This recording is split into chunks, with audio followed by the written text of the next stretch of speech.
At 0630 hours on June 6, 1944, Greta Hinrich so crouched inside a concrete bunker overlooking a stretch of sand the Americans would soon call Omaha Beach.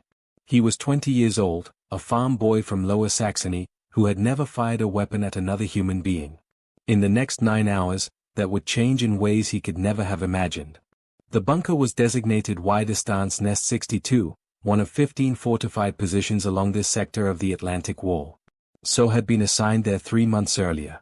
He had helped dig trenches, string barbed wire, and position the machine guns that now pointed out toward the English Channel. He knew every meter of the beach below. He knew exactly where the tide line fell, where the sand gave way to rock, where men trying to cross would have to bunch together in the kill zones his officers had carefully plotted.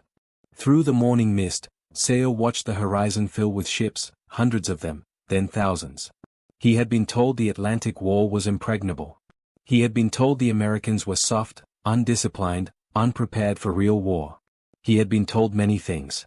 His commanding officer, Lieutenant Bernard Fraking, had told him the night before that if the invasion came, they had to stop it on the beach. Not in the hedgerows, not in the villages. On the beach, Field Marshal Rommel himself had said that the first 24 hours would be decisive. If the enemy got a foothold, Germany would lose the war. None of it prepared him for what came next. What Hinrich so witnessed that morning and what he would spend the rest of his life trying to understand was the beginning of a profound shift in how German soldiers viewed their American enemy.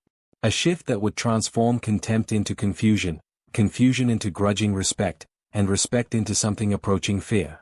This is not a story about battles. This is a story about perception, about how an entire army of professional soldiers was forced to reconsider everything they believed about the men they were fighting. And it begins not on the beaches of Normandy, but in the sun-baked deserts of North Africa 18 months earlier. In February 1943, the soldiers of the Afrika Korps had every reason to feel confident. They were veterans. They had spent 2 years fighting the British across Libya and Egypt. They had been led by Erwin Rommel, the Desert Fox himself. They knew how to win. These men had survived the furnace of desert warfare. They had learned to fight in sandstorms that reduced visibility to nothing. They had mastered the art of tank combat across vast open spaces where a single tactical mistake meant death. They had faced British Commonwealth forces at Tobruk and Imain. They had pushed to within 60 miles of the Suez Canal. They considered themselves with considerable justification among the finest soldiers in the world. When word came that American troops had landed in Morocco and Algeria as part of Operation Torch in November 1942, the reaction among German soldiers ranged from amusement to outright contempt. One lance corporal from the 15th Panzer Division wrote home in mid-February 1943 with a typical assessment. "We fought the army a few days ago," he said, using the German slang for Americans, and destroyed over 90 of their tanks. "We will blow him and all his rabble to pit iron." This attitude was not merely arrogance born of victory. It was rooted in deeply held beliefs about American society itself. German propaganda had spent years portraying the United States as a decadent nation, obsessed with money, weakened by racial mixing, incapable of producing real soldiers. The prevailing view in the Wehrmacht was that Americans were amateurs playing at war while German professionals did the real fighting.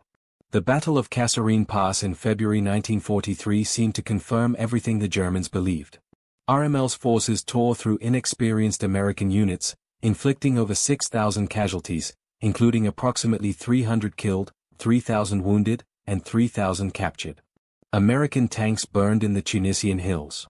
American infantry fled in disorder. American commanders lost control of their units. The problems in the American force were real and numerous. Units were scattered across wide frontages without adequate coordination. Communications broke down repeatedly. Some replacements had arrived at the front only days before the battle, many of them never having completed basic training. One regiment received its first shipment of bazookas on February 12 and had to learn how to use them against actual German armor 2 days later. Major General Lloyd Fredendall, commanding the American Second Corps, had positioned his forces in ways that invited disaster. Units were dispersed across a 30-mile front. Task forces were fragmented and unable to support one another. When the German attack came, American formations were defeated in detail, one piece at a time. German tank crews spoke of the Tunisian fighting with something approaching joy.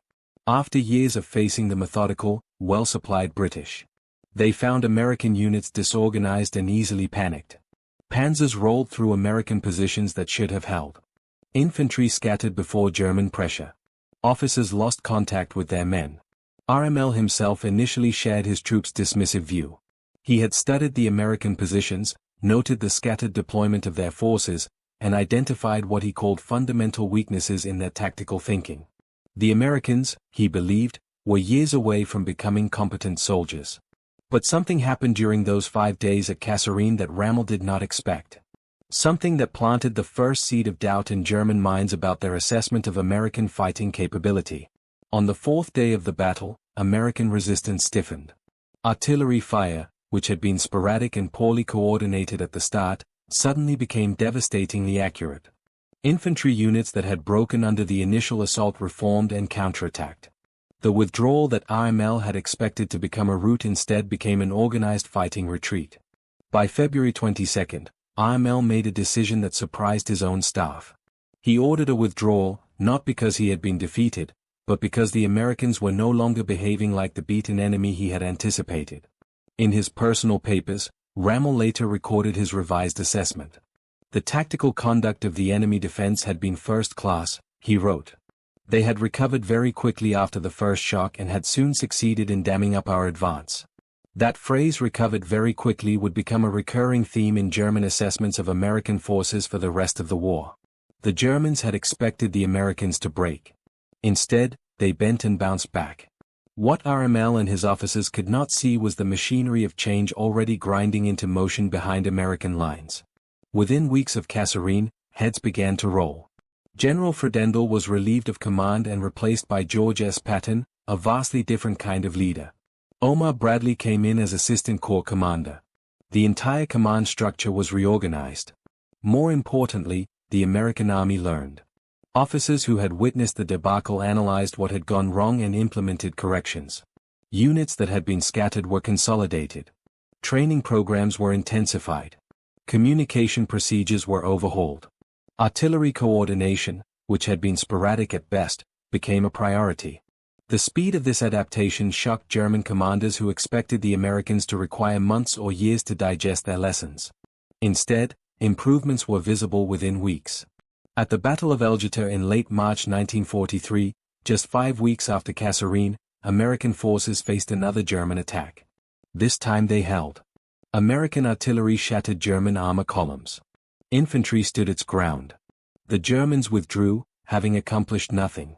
This pattern of rapid learning would define the American military experience in World War II. Unlike armies built on long traditions and rigid doctrines, the Americans proved willing to throw out methods that did not work and adopt new ones that did. They learned from the British. They learned from the Germans. Most importantly, they learned from their own mistakes and they learned fast. The German army in Tunisia was eventually trapped between American forces advancing from the west and British forces pressing from the east. On May 13, 1943, the remnants of the Afrika Korps surrendered along with over 260,000 Axis troops. It was a catastrophe for Germany, second only to Stalingrad. And among those captured were many of the veterans who had mocked American soldiers just 3 months earlier. But the full implications of what this meant would not become clear until the summer of 1944, until Normandy, until men like Heinrich saw with their own eyes what American industrial power and American determination could actually accomplish. The morning of June 6, 1944 changed everything the German soldier thought he knew about fighting Americans. Sevo was positioned in Widowstance Nest 62, a fortified resistance nest overlooking what the Allies had designated as Omaha Beach. He manned an milligram 42 machine gun with a clear field of fire across several hundred meters of open sand. Below him, the first waves of American infantry would have to cross the killing ground under his guns. When the landing craft appeared through the morning fog, Seo began firing, and he did not stop for hours. The weapon in his hands was an milligram 42, one of the most effective machine guns of the war. It fired at a rate of 200 rounds per minute, so fast that individual shots blurred into a continuous roar. Below him, American soldiers had to cross several hundred meters of open sand while exposed to this fire. There was no cover, no concealment, just sand and water and the slow dying of men who had nowhere to hide. Sevo later estimated that he fired over 12,000 rounds that morning. He went through several barrels as they overheated. He fired until his hands were blistered and his ears rang and the smell of burnt propellant filled the bunker. He fired until he ran out of machine gun ammunition and switched to a rifle. He fired until the Americans finally broke through the defenses and he was forced to withdraw. What happened on that beach has been described in countless histories, but the German perspective reveals something different from the American accounts of heroism and sacrifice. From behind his machine gun, Seo watched wave after wave of American soldiers fall. He watched them pile up at the waterline. He watched the tide come in and move the bodies. And he watched something else. He watched them keep coming. This was the detail that German soldiers across Normandy reported with a mixture of disbelief and horror. The Americans did not stop. Landing craft were destroyed and more appeared. Men were cut down on the sand and more ran forward to take their places. Entire units were annihilated and fresh units landed to continue the assault. A German wireless operator assigned to a bunker near Sevau's position later described what he experienced that morning. On that night of June 6, none of us expected the invasion anymore. He said there was a strong wind, thick cloud cover. But then in the night, the air was full of innumerable planes. We thought, what are they demolishing tonight? But then it started. One message followed the other. Parachutists landing here, gliders landing there. Finally, landing craft approaching. In the morning, a huge naval force was sighted. That was the last report the advanced observation posts could send before they were overwhelmed. And it was the last report they received about the situation. It was no longer possible to get an idea of what was happening. Wireless communications were jammed, cables cut, officers lost grasp of the situation entirely. When this soldier was eventually captured and saw the scale of what the Allies had assembled, his reaction summarized what many Germans felt. At first I was rather depressed, of course, he said. I, an old soldier, a prisoner of war after a few hours of the invasion. But when I saw the material behind the enemy front, I could only say, old man, how lucky you have been. A German officer from the 352nd Infantry Division defending the sector next to So's position later described the psychological impact. We had been told the Americans were poor soldiers, he said. We were told they would not fight, but they came across that beach into our guns. They kept coming. We killed them, and still they came. No soldier who experienced this could maintain contempt for such an enemy. The physical scale of the invasion compounded the psychological shock. German defenders looked out at the English Channel and saw an armada that defied comprehension. One captured German soldier marched past supply dumps that had been established on the beach within hours of the landing. Reportedly made an observation that became famous among logistics officers. I know how you defeated us, he said. You piled up the supplies and then let them fall on us. He was more right than he knew. The war in Europe was what the Germans called a material Schluck, a battle of material, and the Americans fought this battle on a scale the Germans could barely imagine. Within 48 hours of the initial landings, more than 130,000 troops had come ashore. Within a week, over 300,000, the Allies had constructed artificial harbors out of prefabricated components shipped across the Channel. They had created a port where no port existed. German officers who had studied the impossibility of supplying an invasion force across open beaches now watched the impossible happening in front of them. These artificial harbors, surnamed Mulberries, were engineering marvels. The Allies had sunk old ships to create breakwaters. They had floated massive concrete caissons across the Channel. They had assembled pontoon bridges and piers that could rise and fall with the tides. A new port appeared on the French coast over the space of days. German officers who had fought from France to North Africa and Russia, who had heard of the logistical impossibilities that had doomed Operation Sea Lion, looked at this and understood they were fighting something unprecedented. What are you fighting? How can you win? There was no more stopping the Allied advance than stopping the weather itself. What was coming was not an army, but a force of nature. There had been no port from which to fight, so the Allies made one from sand and steel. The comparison with German logistics was stark. The Wehrmacht was still heavily dependent on horses for transport. Their motor pool was a cobbled-together mess of German, Italian, captured French, and captured British vehicles, each requiring different spare parts that were chronically unavailable. German soldiers often went hungry while the Americans seemed to have unlimited food, ammunition, fuel, and equipment. Taking an American supply depot was like finding a gold mine.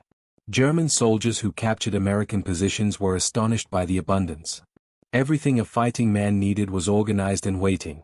Rations that included chocolate and cigarettes, medical supplies, spare parts, fuel. The contrast with German deprivation was demoralizing. The German experience at Normandy forced a fundamental reassessment of American military capability. But it was not just the material that impressed German soldiers. It was how the Americans fought once they got off those beaches. In the hedgerow country of Normandy, American infantry tactics evolved with a speed that alarmed German commanders. Units that had performed poorly in the initial days adapted their methods within weeks. They developed new techniques for clearing the dense bog. They integrated tanks, infantry, and engineers into combined arms teams. They learned to call in devastating artillery and air support with remarkable coordination.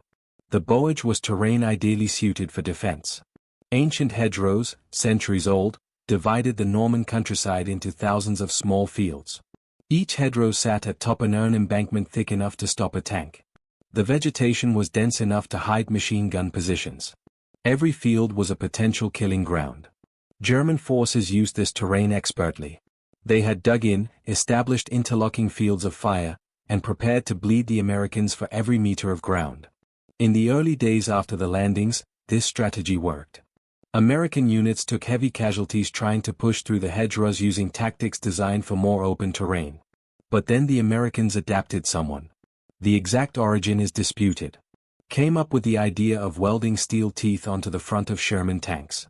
These teeth, fashioned from German beach obstacles, allowed tanks to cut through the hedge embankments rather than climbing over them, which had exposed their vulnerable undersides to German anti-tank weapons. Within weeks, thousands of American tanks had been modified. Infantry tactics evolved alongside the equipment. Small unit leaders developed techniques for coordinated assaults on hedgerow positions. Artillery forward observers perfected methods for calling in accurate fire on concealed German positions. Engineers blasted gaps for armor. Air support learned to work closer to friendly troops without causing friendly casualties. The Germans watched this evolution with alarm. They were accustomed to fighting enemies who took months to adjust their methods. The British in particular had been slow to change. The Americans changed in days. Ideas flowed up from privates and sergeants to colonels and generals. Solutions that worked were immediately shared across units. The entire army seemed to learn as a single organism. Field Marshal Rommel, now commanding the defense of Normandy, noted this adaptation with concern. The enemy's tremendous superiority in artillery, he wrote in a report to Berlin. And even more in the air has broken the front open.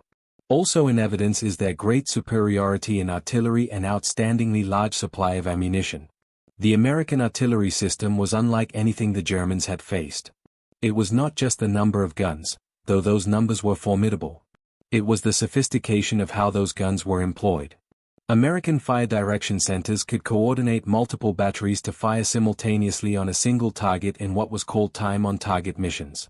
All the shells arrived at the same moment, giving enemy soldiers no warning to take cover.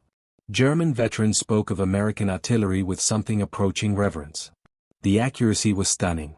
The volume was overwhelming and it seemed to arrive everywhere all the time without end. One German officer described lying in a trench while American shells fell for hours, unable to move, unable to fight back, just waiting for the barrage to end or for a shell to find him. The small Piper Cub observation planes that American artillery battalions used became symbols of impending doom. German soldiers learned that if they could see one of those little aircraft circling overhead, their position had been spotted and artillery fire was imminent. The Germans called them their most hated enemies. More feared than tanks or infantry. Air power compounded the artillery advantage. American fighter bombers roamed behind German lines, attacking anything that moved. Truck convoys were destroyed on the roads. Trains were strafed in their stations. Individual soldiers learned to freeze at the sound of aircraft engines, knowing that any movement might draw an attack. German reinforcements moving toward Normandy had to travel at night and hide during the day. Units that should have reached the front in hours took days. Fuel and ammunition that should have resupplied frontline troops was destroyed before it arrived. The Germans found themselves fighting with one hand tied behind their back, while the Americans seemed to have unlimited resources. But what truly changed German perceptions was not American firepower. It was American aggression. German veterans who had fought against the British, the French, and the Soviets reported something distinctive about American combat behavior. One former Wehrmacht soldier interviewed after the war described it this way. The British were competent and professional, but slow. They would only attack with absolutely overwhelming force. The Russians were capable soldiers, but their tactics were often crude. The Americans were different. What struck German soldiers most was American aggression. If there was something different between Americans and the other European allies, it was how they reacted to an attack. The other allies would immediately return fire and edge their way to a more favorable position. Americans would immediately return fire, bring a punishing rain of artillery or air power on top of whatever they were fighting, and move to counterattack as soon as the bombardment ended. German veterans described this combination of firepower and forward momentum as unlike anything they had experienced on other fronts. This aggressiveness caught German forces off guard. They were accustomed to measured responses to enemies who would consolidate gains before pressing forward.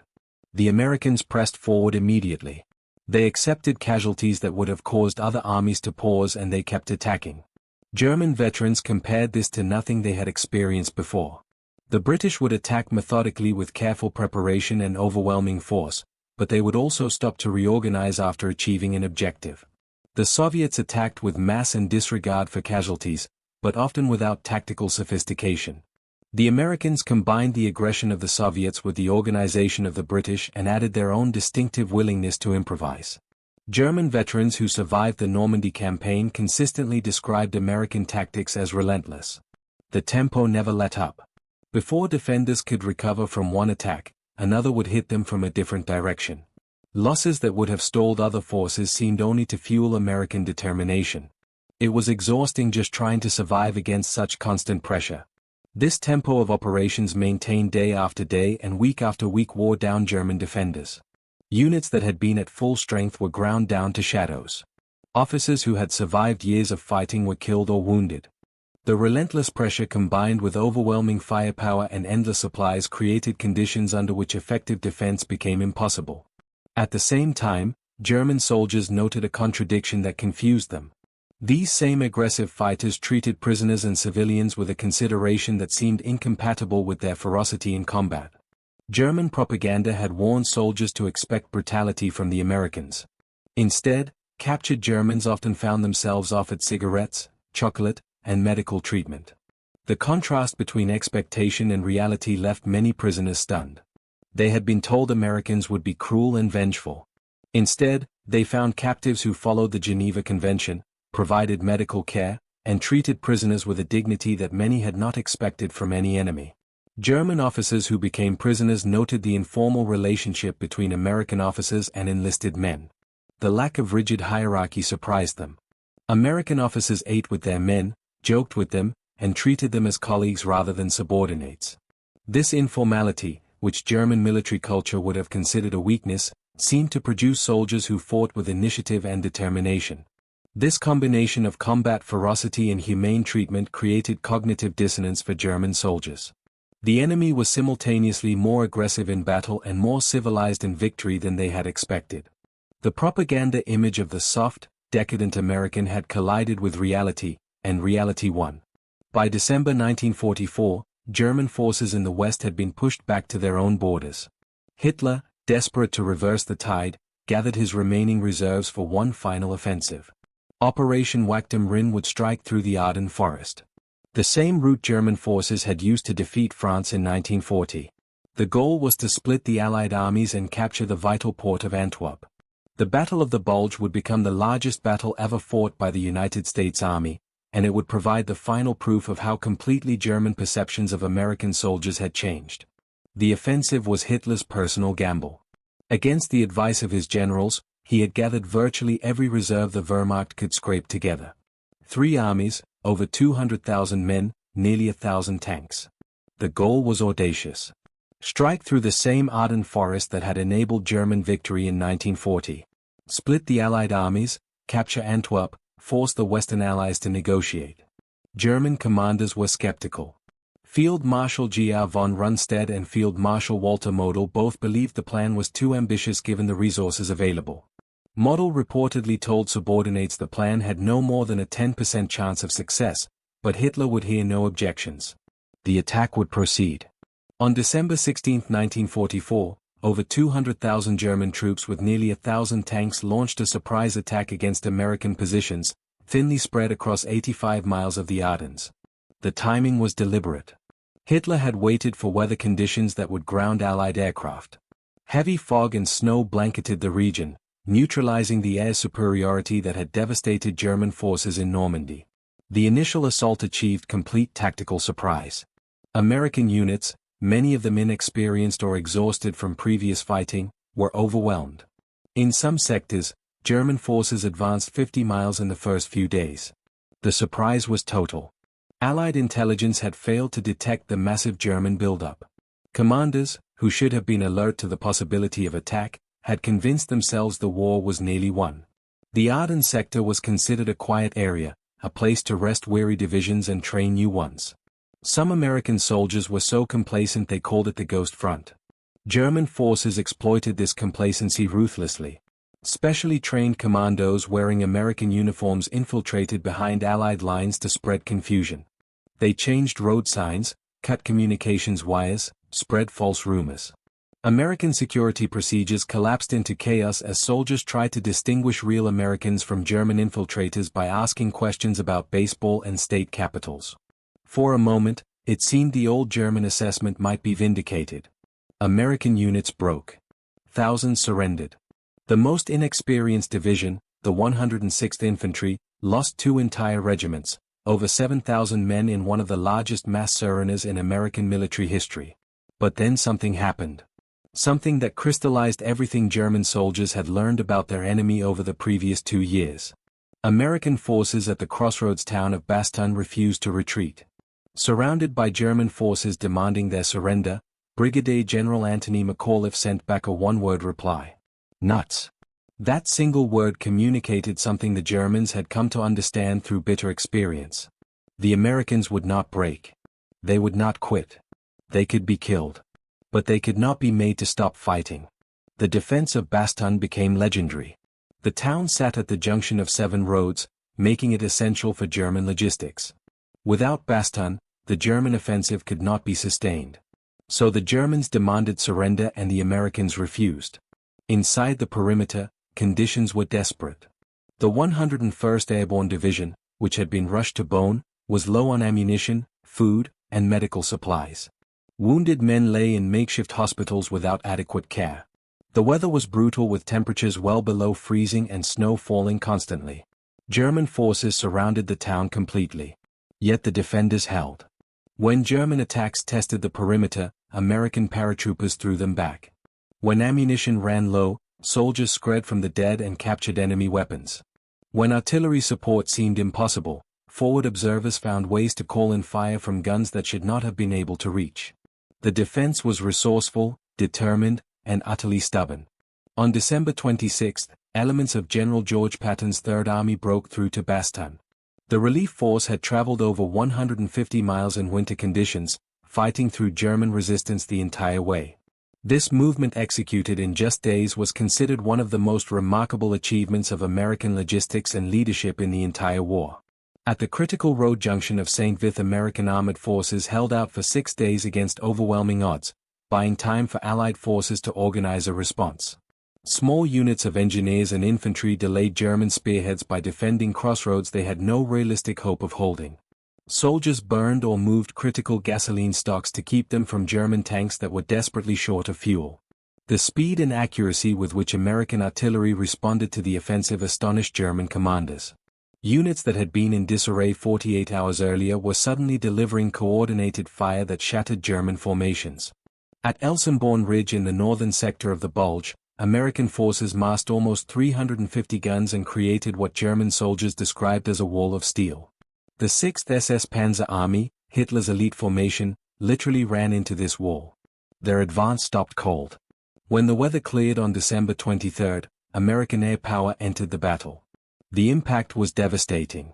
German tanks, trucks, and troops that had been moving freely under cloud cover were suddenly exposed to relentless attack. Fuel supplies that were already critically short were destroyed on the roads. The offensive, which depended on speed and momentum, ground to a halt.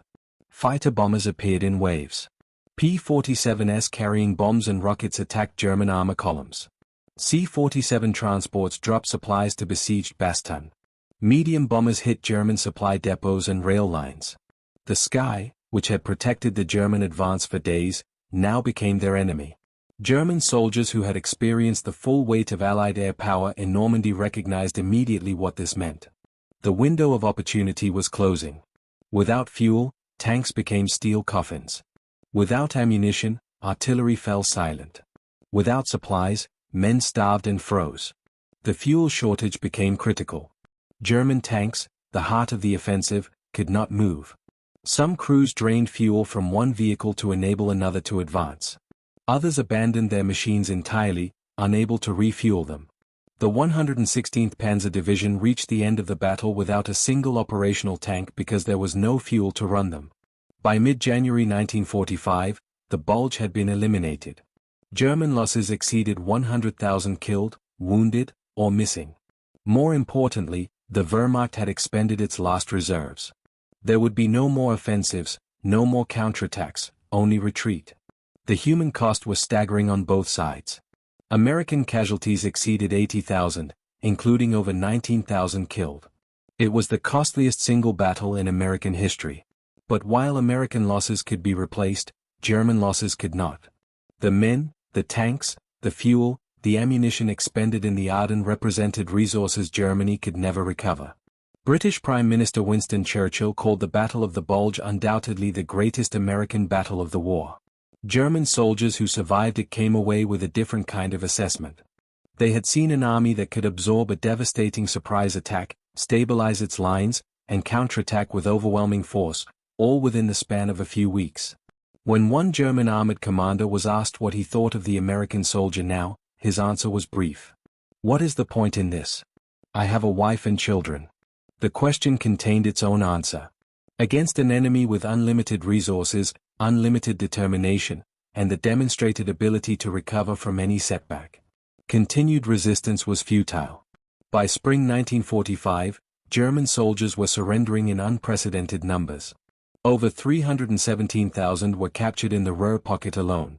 Twice what American intelligence had estimated. Many actively sought out American units to surrender to, preferring American captivity to falling into Soviet hands. The Ruhr pocket was the death nail of the Wehrmacht in the West. American and British forces had encircled Germany's industrial heartland, trapping nearly 350,000 Axis troops. Day after day, American loudspeakers broadcast surrender appeals. Day after day, the pocket shrank as German units ran out of food, ammunition, and hope. German soldiers made their decisions based on what they had learned about their enemy. Those on the Eastern Front knew what capture by the Soviets meant. The atrocities committed by German forces in Russia were being repaid with interest. But capture by Americans was different. Word had spread through the Wehrmacht that Americans treated prisoners. According to the Geneva Convention, they provided food and medical care. They did not execute surrendering soldiers. This knowledge shaped German behavior as the Reich collapsed. Units fought desperately to escape westward so they could surrender to Americans rather than Soviets. Soldiers discarded their weapons and walked toward American lines with hands raised. Officers negotiated surrenders for entire divisions. The contrast with the Eastern Front could not have been more stark. Against the Soviets, German soldiers fought with the desperation of men who knew capture meant death or the Gulag. Against the Americans, surrender became a rational choice. Better to spend the war in an American prison camp than to die in a hopeless battle. One German soldier asked why he surrendered so readily gave an answer that captured the transformed German view of the American enemy. The Germans should have thought of some of these things before they began the war, he said, particularly before attacking the Russians. But when given a choice between captives, he was glad to surrender to the Americans.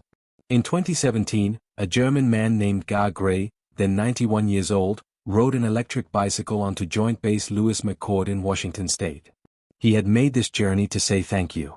Gras had been captured in Normandy in August 1944, wounded by a grenade at age 18. He was transported to a prisoner of war camp at what is now Joint Base Lewis McChord. What he experienced there defied everything he had been told about Americans. Instead of brutality, he found ice cream and Coca-Cola. Instead of forced labor and starvation, He found work that paid 80 cents a day and food more abundant than anything available in wartime Germany. He wrote later about standing in front of a shop in the prison camp, trying to decide whether to buy ice cream or Coca-Cola, and suddenly realizing how incredibly lucky he had been to be captured by the Americans rather than the Russians. Greer was not unique. Across the United States, German prisoners of war were held in camps that many remembered as the most comfortable period of their wartime experience. They worked on farms. They learned English. Some formed friendships with American guards and local civilians that lasted the rest of their lives. There were over 400 prisoner of war camps scattered across the United States during World War II, holding nearly 400,000 German prisoners at the peak. The camps became small German communities in the American heartland. Prisoners produced newspapers in German. They organized orchestras and theater groups. They played soccer on fields surrounded by barbed wire. Many American farmers came to rely on German prisoner labor. The prisoners harvested crops, cleared land, and performed the agricultural work that American men who had gone off to war could no longer do. Some farmers developed genuine respect for the work ethic of their German laborers. Some Germans were surprised to find that the American hatred they had been led to expect simply did not exist. The treatment was not perfect. Conditions varied from camp to camp. Some prisoners faced hostility, some suffered abuse. But compared to what prisoners of war experienced elsewhere in the world, including what prisoners held by Germany experienced, American P camps were remarkably humane. Food was plentiful. German prisoners ate the same rations as American soldiers. Medical care was provided. The work was often hard, but not punishing.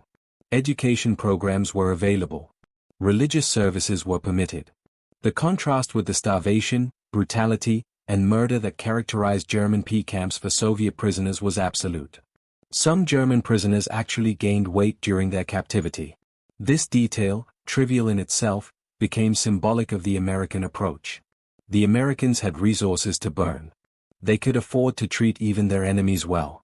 This abundance was itself a demonstration of national power that impressed German prisoners far more than any propaganda could have. This treatment created a powerful impression that persisted long after the war. German veterans who had fought against Americans often spoke of their former enemy with a respect that surprised younger generations. They had expected monsters and found human beings. They had expected barbarity and found a strange combination of overwhelming violence in battle and genuine decency in victory. Heinrich Sowo, the machine gunner from Omaha Beach, survived the war. He returned to farming in Lower Saxony and tried to forget what he had done on June 6, 1944. But the memories would not leave him. 4 years, Sowo told no one about his experience on the beach. He went about his life, married, raised a family, worked the land. But at night, the images returned. The landing craft, the soldiers running through the surf, the bodies piling up on the sand, the endless firing. In 1959, Sowo came across a series of magazine articles about D-Day written by journalist Paul Carell. Reading through the accounts, he noticed something strange. None of them mentioned the section of beach he had defended. The position that he knew had inflicted devastating casualties on the American assault had simply been left out of the story. Sowo contacted Carell, who recognized him as a valuable witness. Through the journalist's connections, Sowo was able to contact other veterans who had defended the same sector. Together, they pieced together what had happened that morning. In 1963, Sowo returned to Normandy for the first time. He visited the American cemetery overlooking the beach where he had fired his machine gun. He walked among the white crosses marking the graves of men he may have killed, and he wept. The cemetery at Colville, Serres, holds the remains of over 9,000 American servicemen, most of them killed during the invasion of Normandy. The white crosses and stars of David stretch across manicured lawns overlooking the very beaches where they fell. For Sowo, walking among those graves was confronting the human cost of his actions in a way that could not be avoided or minimized. Later, through the efforts of historians, Sowo was put in contact with an American veteran named David Silva, who had been wounded on that same beach. The two men met in Normandy in 2004, 60 years after the battle. They embraced. They cried together. They spent 4 days filming, reliving the events that had brought them together. Before they parted, both men agreed this would be their last trip to Normandy. It was their way of ensuring they would never meet again in this life. Sowo died in 2006. Silva followed in 2010. The transformation in how German soldiers viewed American troops between 1943 and 1945 was profound and complete. It moved from dismissal to respect to something approaching awe. At Kasserine Pass, German veterans expected a quick victory against soft amateurs. By the end of the Bulge, they had learned that American forces could absorb catastrophic setbacks and emerge stronger. They had seen an industrial capacity that could supply endless replacements of men and material. They had experienced artillery and air power so overwhelming that individual courage and tactical skill became irrelevant. But perhaps the most important lesson German soldiers took from their experience fighting Americans was also the most surprising. The enemy they had been taught to despise as weak and decadent proved to be not only militarily formidable, but also in victory remarkably humane. Field Marshal Rommel, who had first encountered American forces at Kasserine, came to embody the changed German perspective. His initial dismissiveness had transformed into professional respect. The enemy he had once expected to crush in weeks had instead improved relentlessly, learned from every defeat, and never stopped advancing. In 2001, German historian Sönke Neitl discovered a remarkable archive in the British National Archives. Hidden in recently declassified files were thousands of pages of transcripts, secretly recorded conversations between German prisoners of war. These men had spoken freely, believing their conversations were private, revealing their true thoughts about the war, about their enemy, about what they had experienced. The discovery was extraordinary. During the war, British and American intelligence had bugged prisoner of war camps with hidden microphones. The intent was to gather military intelligence, information about German weapons, tactics, and troop dispositions. But the recordings captured far more than that. They captured German soldiers talking to each other as only soldiers do without the filter of propaganda or the need to maintain morale. Neitl eventually found additional transcripts at the National Archives in Washington, over 150,000 pages in total. The recordings covered soldiers from all branches of the German military, from privates to generals, from early captures to late surrenders.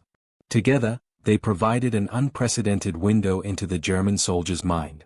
In these apparently private conversations, the soldiers talked freely and openly about their hopes and fears, their concerns, and their day-to-day lives with a banality that can appear shocking to modern readers. They also talked about the horrors of war, about violence, about death, and repeatedly about the enemy they faced. In those recordings, German soldiers discussed the Americans with a frankness impossible in official channels. They talked about the overwhelming firepower they had faced. They talked about the relentless American aggression in combat, and repeatedly they expressed a grudging respect for an enemy they had expected to despise. The recordings revealed that German soldiers generally respected the British and Americans but not the Soviets. They spoke of American material abundance with a mixture of envy and despair. They discussed American tactics with professional analysis. And they acknowledged in words they would never have put in a letter home that the enemy they had been taught to underestimate was anything but weak. One recorded conversation captured the evolution in German thinking. A veteran explained to a newer prisoner that the Americans were not what propaganda had promised. They were not soft. They were not cowardly. They combined overwhelming material resources with an aggressiveness in combat that caught German forces off guard. The professional soldiers of the Wehrmacht had expected amateurs and instead found an enemy who learned faster, adapted more readily, and never stopped pressing forward. The German experience of American soldiers in World War II offers a lesson that extends beyond military history. It is a lesson about the danger of underestimating an enemy based on cultural assumptions. It is a lesson about the gap between propaganda and reality. And it is a lesson about how quickly confident contempt can transform into fearful respect when confronted with evidence that contradicts cherished beliefs. German military culture in the 1930s and 40s placed enormous emphasis on warrior tradition. The Wehr saw itself as the inheritor of Prussian military excellence. Heirs to Frederick the Great and the victories of 1870 and 1914. They had been trained to believe that German military prowess was unmatched, that their professionalism and discipline would overcome any numerical disadvantage. The United States, by contrast, seemed the opposite of everything the German military valued. American society was diverse and democratic. American military traditions were short and in German eyes unimpressive. American soldiers were civilians in uniform, not professional warriors. The assumption that such men could never match German soldiers in combat seemed almost self-evident. This assumption proved catastrophically wrong. The Americans learned faster than the Germans expected. They adapted more readily. They absorbed casualties that would have broken other armies and kept fighting. They brought industrial resources to bear on a scale that made German efforts look like cottage industries. By 1945, the Wehrmacht had learned to fear the enemy they had once mocked. Not because American soldiers were individually superior, though many proved themselves excellent fighting men, but because the American system, the combination of resources, flexibility, aggression, and determination, created a fighting force that could not be stopped.